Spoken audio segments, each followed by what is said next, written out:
Allez les geeks, on se retrouve pour un tout nouveau récap gaming, votre dose hebdomadaire d'actualité JV en compagnie de Mikey. Comment vas-tu? Eh ben bonjour Mathéo, ça va très bien. Bonjour les geeks, enchanté de vous retrouver pour une nouvelle semaine autour du jeu vidéo. Avec un très joli programme entre autres. On va parler de quoi aujourd'hui? Eh bien on va parler de Fortnite, de Red Dead Online, de Watch Dogs Legion et de la PS5. Wow, quel beau programme, sachant qu'on parlera aussi un petit peu à la fin de la vidéo de notre retour justement après une voire 2-3 semaines d'utilisation de la PlayStation 5.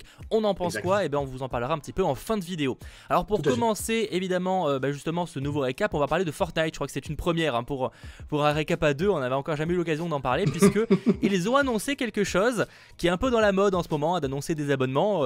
Donne-nous plus de détails. Exactement, Epic Games a annoncé quelque chose c'est improbable sur Fortnite, mais qui arrive finalement.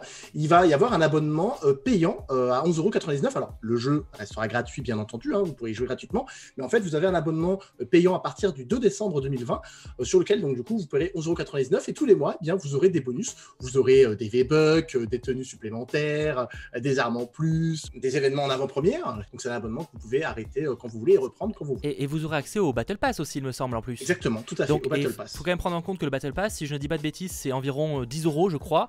Et comme c'est quand même assez régulier, au mine de rien, ça peut en vrai, pour ceux qui jouent beaucoup à Fortnite, c'est sûr que moi personnellement qui vais jouer tous les 6 mois une fois, bon c'est clairement pas un abonnement qui est rentable, mais en vrai quelqu'un qui jouerait beaucoup au jeu, tu dis que t'es un peu surpris. Honnêtement moi je suis pas réellement surpris parce que je suis dit c'est la mode en fait de sortir des abonnements pour avoir accès à plein de trucs, il y a tout le monde qui fait ça, donc finalement pourquoi pas Epic avec Fortnite. Donc pourquoi pas, ça peut être avantageux pour ceux qui jouent énormément à Fortnite. On va rester dans le multijoueur en parlant d'un jeu un peu plus précis qui justement annonce un standalone, ça peut être assez cool même s'il y a une petite mauvaise nouvelle, mais on y reviendra un petit peu après. Exactement, c'est pour Red Dead Online, donc la partie online de Red Dead Redemption. Alors vous savez, dans le jeu Red Dead Redemption 2, vous avez Red Dead Online qui est inclus dedans. Et bien pour ceux qui n'ont pas acheté encore le jeu Red Dead Redemption 2, hein, je vous invite à foncer, et bien vous pourrez jouer à Red Dead Online à partir de 4,99 € jusqu'au 15 février 2021. Et après, ça va passer à 19,99 €. Donc en gros là, vous n'avez pas le jeu, vous souhaitez uniquement faire l'online, et bien vous allez payer 4,99 € à partir du 1er décembre.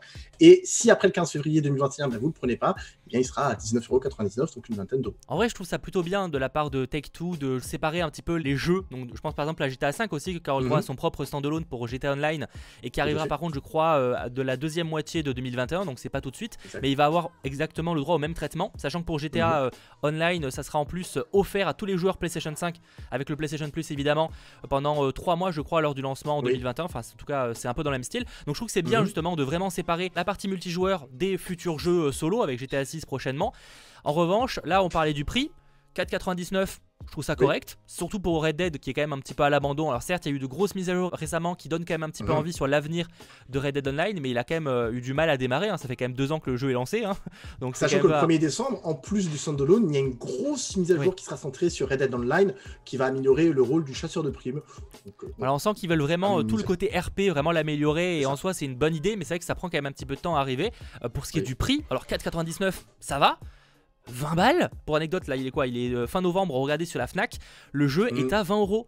À quel moment tu fais payer juste le online, sachant que ce sera en 2021 en plus, hein, donc en 2021 le jeu sera sûrement, là on parle de prix neuf en plus, même pas d'occasion, hein, donc clairement je trouve ça un petit peu cher. Ah, je suis pas convaincu. Alors j'espère qu'à 20 balles ils offriront des avantages, genre de l'argent dans le jeu. On reste encore une fois dans le multijoueur, décidément, hein, c'est la journée, avec Watch Dogs Legion dont le multi est reporté. Exactement, Watch Dogs Legion là, qui est sorti il n'y a pas si longtemps que cela. Le multijoueur devait arriver là, vers la fin de l'année. Et en fait, Ubisoft a annoncé dernièrement que le multi arriverait en 2021 sans communication de date précise. Donc il y a du retard, ils se sont excusés, ils ont dit qu'ils travailleraient dessus, sachant qu'il y a des mises à jour importantes qui doivent arriver sur Watch Dogs. Donc il faut patienter, voilà. Si vous voulez faire le multi, il faudra attendre 2021. En attendant, vous pouvez faire le mode solo qui est quand même assez rempli. Et bugué. Et bugué, oui, parce que il y a quelques petits soucis de sauvegarde. Le problème est là, il y a beaucoup de... Le jeu est bugué, c'est notamment pour ça qu'ils reportent le multi, c'est pour se concentrer sur les différentes mises à jour. Il y a toujours des soucis de sauvegarde, il y en a comme des joueurs comme moi, hein, des joueurs PS5, des joueurs Xbox qui ont des soucis de sauvegarde, perdent leur sauvegarde, hein. Tu joues 4 heures, 6 heures, tu perds ta sauvegarde, donc c'est génial. Voilà. Donc Ubisoft a communiqué en expliquant que oui, pour l'instant la dernière mise à jour n'avait pas corrigé ce souci de sauvegarde, mais que ça arriverait assez rapidement. Et pour terminer justement ce récap, tu nous le disais avec la PlayStation 5, etc. Et ben, on va en parler. Alors, on donnera notre avis un petit peu après quelques semaines de jeu, mais pour commencer, parlons un petit peu de lancement et de stock. Ça en est où? Comment ça s'est passé le lancement de la PlayStation 5? Eh bien, très très bien passé. Sony a communiqué et a en gros indiqué que c'était le plus gros lancement de l'histoire de PlayStation. Ils ont vendu beaucoup plus de consoles qu'ils en avaient vendu auparavant pour toutes les autres consoles, hein, PS1, PS2, PS3, PS4. Donc ils sont très très fiers de cela et ils savent que très bien que la console, il y a des pénuries actuellement, c'est très compliqué de l'avoir. Et ils ont dit que là, il y aurait des nouveaux stocks, en tout cas pour la France, d'ici la fin de l'année. Donc d'ici la fin de l'année, il faut compter à partir du 15 décembre parce que si vous allez sur Internet et que vous vous renseignez à droite à gauche, vous voyez bien que les grosses enseignes de vente en ligne, les enseignes de jeux vidéo, proposent la console à partir du 15 décembre. Donc à partir du 15 décembre, il devrait y avoir de nouveaux stocks assez importants. La plupart des gens devraient pouvoir avoir leur console. Mais en tout cas, Sony est très fier des ventes. Voilà, comme Xbox la dernière fois, ils étaient très fiers de leurs ventes. Aussi. Mais voilà, ça se passe très bien. Bah, j'espère qu'en tout cas ceux qui souhaitaient l'avoir au pied du sapin l'auront, parce que effectivement avec ce qui se passe, j'espère pour vous que ce sera le cas. Justement, parlons de la PlayStation 5 maintenant. Ça fait, allez, maintenant moi ça fait 2 voire 3 semaines que j'ai l'occasion d'avoir mis mes mains justement sur cette DualSense. Toi ça va faire à peu près une semaine au moment où on tourne la vidéo. T'en penses quoi un petit peu? C'est quoi ton retour justement sur cette console? Autant les défauts que les qualités, c'est pas un test, hein, c'est encore une fois juste un ressenti. Eh ben déjà, moi je suis très surpris par le silence de la console. On a fait tout un pataquès, ils ont communiqué là-dessus, elle est silencieuse, elle est silencieuse. Moi je voulais vraiment voir ça. Et effectivement, elle est super silencieuse. Alors, sachant que moi, je l'ai mis horizontalement, je ne l'ai pas mis verticalement parce que mon même ne permet pas de le mettre, mais voilà, et ben, pour comparer, tu vois, horizontalement, je ne l'entends pas. Alors, comme je disais en off à Mathéo, la seule chose que j'entends, c'est quand je mets un CD, j'entends le CD tourner pendant, allez, vingtaine de secondes, et après, elle s'arrête. Enfin, elle s'arrête. On n'entend plus tourner, on n'entend rien. Alors, vraiment, pour l'entendre, il faut vraiment se rapprocher très près, genre à 2 mètres, mettre son oreille. Voilà, il y a un souffle. Mais franchement, à 5 mètres, t'entends rien. Tu peux jouer tranquille avec le son. C'est pas comme la PS4, la PS4 Pro, où t'entends vachement tourner. Là, et j'ai essayé plusieurs jeux. J'ai essayé des jeux qui étaient déjà installés, comme Astro Playroom. J'ai installé Spider-Man Remaster pour voir ce que ça donnait. J'ai testé avec Assassin's Creed Valhalla, Watch Dogs Legion, avec vraiment des CD qui tournent beaucoup sur PlayStation 4. Et ben là, franchement, nickel chrome, j'entends pas. La manette, c'est vraiment un bon technologique. Si vous avez l'occasion de jouer à Astro Playroom, jouez-y parce que c'est vraiment impressionnant au niveau des gâchettes, des sensations. C'est très difficile à décrire la DualSense. Tant qu'on l'a pas en main. Avec l'ouverture des magasins, là, peut-être que ça sera l'occasion d'aller la tester, même si je suis pas sûr qu'avec le Covid, ce soit la meilleure chose à faire au niveau de toucher une manette. Mais effectivement, pour moi, la manette est un gros point positif. Après, moi, ce qui m'interroge, c'est est-ce qu'au final, on va vraiment l'utiliser sur le long terme, ce genre d'option? Parce que là, effectivement, on l'a kiffé avec Astro Playroom qui vraiment profite de ça. Mais de toute façon, c'est aussi une vitrine pour la manette. C'est ça. Même Miles Morales profite aussi de ces avantages-là. Mais est-ce que globalement, c'est quelque chose que la plupart des éditeurs sur le long terme vont vraiment utiliser? Je suis pas sûr. Faudra voir parce que la manette va être utilisée à fond sur les jeux estampillés Sony. Après, les éditeurs tiers, c'est à eux de voir si oui ou non ils veulent vraiment utiliser la technologie de la manette. On verra dans 2-3 ans l'évolution. Comment ça se passait si effectivement on disait c'est juste un gadget ou si ça a vraiment servi. En tout cas ouais, la prise en main est très très bonne. Moi à limite au niveau design, il y a un truc que j'aime moins, c'est la partie, c'est très difficile à décrire, mais en gros la partie coupée du bas de la manette. Je trouve ça pas beau, je trouve ça ni beau ni agréable à toucher. Ouais, à la première prise en main, ça fait bizarre. Après, non, mais après, quand tu joues, en vrai, tu as la main au-dessus, donc tu te sens pas. Mais c'est juste que je trouve ça pas utile. Je pourrais préférer pour le coup qu'ils reprennent le même truc que la PlayStation 4 là-dessus. Bon, c'est des petits détails. Après, c'est que la manette est un gros point positif. On parlait du bruit tout à l'heure. Alors évidemment, ça dépendra des joueurs. Nous, on vous dit encore une fois le ressenti qu'on a nous personnellement. Nous, on a eu de la chance, effectivement, en dehors du fait que quand tu mets un CD où ça charge pendant 20 secondes, un peu comme tu allumes un gros PC. Bon, à part ça, honnêtement, c'est vrai que ça reste très très silencieux. Moi, j'ai joué genre à un moment, je crois que ma console était restée allumée 6 ou 7 heures en même temps à la chaîne, que du Miles Morales. C'est quand j'avais fait un gros stream, j'avais stream 5 heures et avant je crois que j'avais laissé la console quasiment toute la journée allumée. C'était silencieux, donc mine de rien ça prouve quand même que ça tient. Alors faudra voir évidemment sur le long terme, hein. J'imagine que dans 2-3 ans la console fera un peu plus de bruit, mais possible qu'on ait de la chance de ce côté là. Autre gros point positif, mais on s'en doutait aussi, c'est là l'évolution de la next gen, c'est la rapidité par rapport à l'SSD ultra rapide. Le temps de chargement c'est très, effectivement, j'en ai même pas parlé, mais effectivement c'est très rapide. Alors Miles Morales, il n'y a aucun temps de chargement, franchement.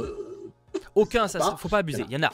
Mais ouais, il y en a, mais c'est minime, c'est 3-5 secondes. 3 secondes, t'as même pas le temps de dire bonjour que c'est fait, effectivement. C'est fini. Et là, même pour les jeux éditeurs tiers, comme par exemple Assassin's Creed Valhalla ou Watch Dogs Legion, c'est ultra rapide, hein. Le temps de chargement, en plus, ça dure à peine 10 secondes. Sachant que Sony a dit que les mises à jour qu'ils vont apporter sur la console va apporter pas des modifications, mais des upgrades en plus sur les équipements qu'il y a dans la console, le ventilateur, le SSD, que ça va les améliorer, faire en sorte qu'on les entende moins, ou que ça fasse moins de bruit, etc. Donc on verra bien à l'avenir comment ça se passe. Après, effectivement, moi, pour moi, les révolutions se font là, en fait, plus que vraiment sur les graphismes. Alors, effectivement, il y a une grille graphique qui est incroyable. Je veux dire, Demon's Souls, c'est très beau. C'est peut-être pas là où je trouve que la console est le plus indispensable pour l'instant, tu vois.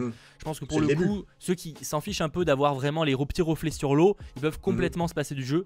Pour l'instant. Dernier point que j'avais envie d'aborder, c'est par contre le stockage. Pour moi, c'est peut-être un des défauts de la console. Apparemment, la Xbox Series X a le même problème. Pour le coup, c'est qu'ils ont des stockages quand même très limités. Effectivement, avec le jeu Astro Playroom plus l'installation logicielle de la console, il reste 625 Go quoi. Donc, Et en fait, ça va très vite. J'ai la console depuis pas longtemps, donc je commençais à m'installer quelques jeux que j'avais reçus, etc.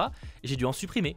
Pour le coup, un SSD, dès que ce sera possible d'en avoir sur la PlayStation 5, je pense que ça va être un des premiers trucs que je vais devoir acheter parce que ils vont communiquer au plus vite, je pense là d'ici peut-être pas la fin de l'année, mais peut-être en début d'année prochaine, le fait effectivement qu'on puisse mettre un SSD supplémentaire dans la console, il va falloir le faire rapidement parce qu'effectivement, comme tu disais, tu installes 6-7 jeux et puis après, faut que tu en supprimes si tu veux jouer à un autre jeu, etc. Sachant que moi, je voulais apporter une dernière chose en plus, peut-être que les gens ne le savaient pas. Vous avez des jeux PS4 qui sont rétro-compatibles sur PS5, et bien en fait, moi, ce que j'ai remarqué, c'est que les jeux tournent très bien, mais en fait, à la première installation, ça va vous proposer de télécharger gratuitement le jeu. Donc en gros, si vous avez une connexion limitée comme moi, vous ne pourrez pas y jouer tout de suite. En vrai, c'est logique parce que forcément, il faut bien que tu télécharges la bonne version. Mais c'est vrai que par contre, pour ceux qui n'ont pas une bonne co, privilégiez si c'est possible de prendre directement la version PS5. La version c'est PS5, sûrement plus rapide à installer. Oui. Exactement, il faut que je réfléchisse parce que attendre 24 heures de jour pour y jouer, voilà. Mais faut faire le tri. Il faut vraiment que le jeu t'intéresse. Voilà, c'est ça.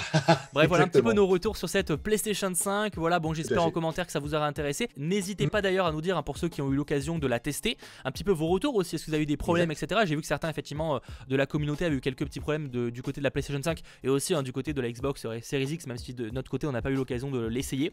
J'espère en tout cas que ce nouveau recap gaming vous aura plu. Si c'est le cas, pensez à lâcher le pouce vers le haut, à vous abonner. Et Mikey, on se retrouve du coup dès la semaine prochaine pour un tout nouveau récap. Exactement, et je vous dis à la semaine prochaine les geeks, à la semaine prochaine Mathéo, et puis et petit teasing très bientôt pour les Game Awards aussi. Oh oui. Ciao tout le monde.